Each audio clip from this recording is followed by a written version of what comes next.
ಬ್ರಾಹ್ಮಣರೇ ರಾಮನ್ನ ಪೂಜೆ ಮಾಡೋದು. ರಾಮಾಯಣನ ಬರೆದವರು ವಾಲ್ಮೀಕಿಗಳು. ಅವರು ಸಮುದಾಯ ಅಂತ ಹೇಳ್ತಾರೆ ಬಿಟ್ರೆ, ಆ ರಾಮಾಯಣನ ಪೂಜೆ ಮಾಡಿ ರಾಮನ್ನ ಪೂಜೆ ಮಾಡೋರು ಬ್ರಾಹ್ಮಣರು. ಅಯೋಧ್ಯ ರಾಮಂದ್ರ ಕಟ್ತೀವಿ, ಅದಕ್ಕೆ ದೇಣಿಗೆ ಕೊಡೋರು ಕೊಡ್ಬೋದು ಅಂತ ಹೇಳೋದಕ್ಕೆ ನಾವ್ಯಾಕೆ ಕೊಡಬೇಕು, ಏನು ರಾಮ ಇದಾನ, ಪ್ರೂಫ್ ಏನು ಅಂತ ಕೇಳಿದ್ರು. ಆದರೆ ಎಲ್ಲ ಬ್ರಾಹ್ಮಣರು ಒಂದು ದಿವಸ ಊಟ ಬಿಟ್ಟರು ಪರವಾಗಿಲ್ಲ, ರಾಮನ ಅಯೋಧ್ಯೆಗೆ ನಾವು ದುಡ್ಡು ಕೊಡ್ತೀವಿ ಅಂದರು. ರಾಮ ಮಂದಿರಕ್ಕೆ ಹೋಗ್ತೀವಿ ಅಯೋಧ್ಯೆಗೆ ಅಂತಂದರು. ಎಷ್ಟು ಜನ ದಲಿತರು ದುಡ್ಡು ಕೊಟ್ಟಿದ್ದಾರೆ.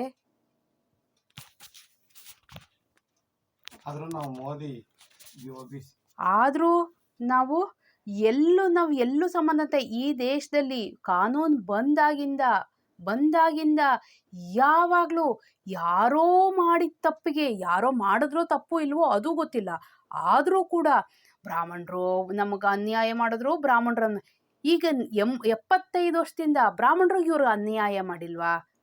ಬ್ರಾಹ್ಮಣರಿಗೆ ಬೀದಿಲಿ ನಿಂತ್ಕೊಂಡು ಬೈತಿದ್ದಾರಲ್ವಾ? ಅದು ಅನ್ಯಾಯ ಅನ್ನಿಸಿಲ್ವಾ? ಮಾತೆತ್ರ ಬ್ರಾಹ್ಮಣರು ಸರಿ ಇಲ್ಲ, ಬ್ರಾಹ್ಮಣರು ಸರಿ ಇಲ್ಲ, ನೀವು ಸರಿ ಇದ್ದೀರಾ?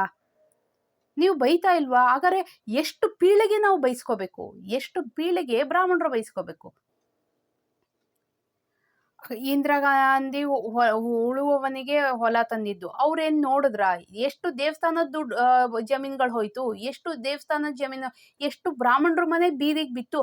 ಈಗ ನೀವು ಅಂತೀರ ಒಬ್ಬ ರೈತ ಆತ್ಮಹತ್ಯೆ ಮಾಡ್ಕೊಂಡ್ಬಿಟ್ಟ, ಅಯ್ಯೋ ರೈತರು ಯಾಕೆ?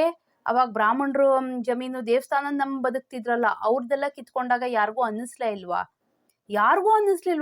ದೇಶದಲ್ಲಿ ಇದುವರೆಗೂ ಒಬ್ರಿಗೂ ಅನ್ಸಿಲ್ವಾ? ಅವ್ರ ಫ್ಯಾಮಿಲಿ ಎಲ್ಲ ಬೀದಿಗೆ ಬಿತ್ತು, ಅಟ್ಲೀಸ್ಟ್ 1 ಎಕರೆ ಅವ್ರಿಗೆ ಅಂತ ಬಿಡಬೇಕು ಅಂತ ಯಾರಿಗಾರೋ ಅನ್ನಿಸ್ತಾ? 1 ಎಕರೆ ಅವ್ರ ಮನೆ ಫ್ಯಾಮಿಲಿಗೆ ಬಿಡಬೇಕು ಅಂತ ಅನ್ನಿಸ್ತಾ? ಇಲ್ಲ. ಆದ್ರೂ ಯಾವ ಬ್ರಾಹ್ಮಣನೂ ಆತ್ಮಹತ್ಯೆ ಮಾಡ್ಕೊಳ್ಳಿಲ್ಲ, ಆತ್ಮಹತ್ಯೆ ಮಾಡ್ಕೊಳ್ಳಿಲ್ಲ. ಬದುಕಿದ್ರು. ಕಾಶ್ಮೀರದಿಂದ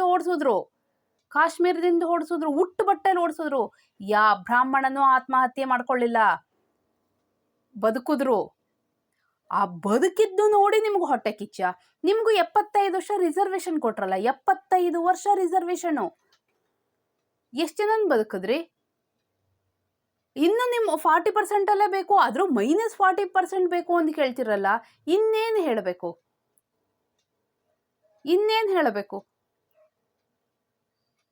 ಒಂದು ಕಾನೂನು ಹೊರಡಿಸ್ಬಿಡ್ಬೇಕು. ಜನರಲ್ ಕ್ಯಾಟಗರಿಗೆ ಯಾವುದೇ ಕಾರಣಕ್ಕೂ ಗೌರ್ಮೆಂಟ್ ಕೆಲಸಗಳು ಕೊಡೋದಿಲ್ಲ, ಗೌರ್ಮೆಂಟ್ ಸ್ಕೂಲ್ ಕೊಡೋದಿಲ್ಲ ಅಂತ. ಆದ್ರೂ ಬದುಕ್ತಾರೆ ಬ್ರಾಹ್ಮಣರು, ಪ್ರಪಂಚದಲ್ಲಿ ತಲೆ ಎತ್ತು ಬದುಕ್ತಾರೆ. ಯಾವತ್ತು ತಲೆ ತಗ್ಸ್ ಬದುಕೋದಿಲ್ಲ, ತಲೆ ಎತ್ತು ಬದುಕ್ತಾರೆ. ಜೈ ಶ್ರೀರಾಮ್.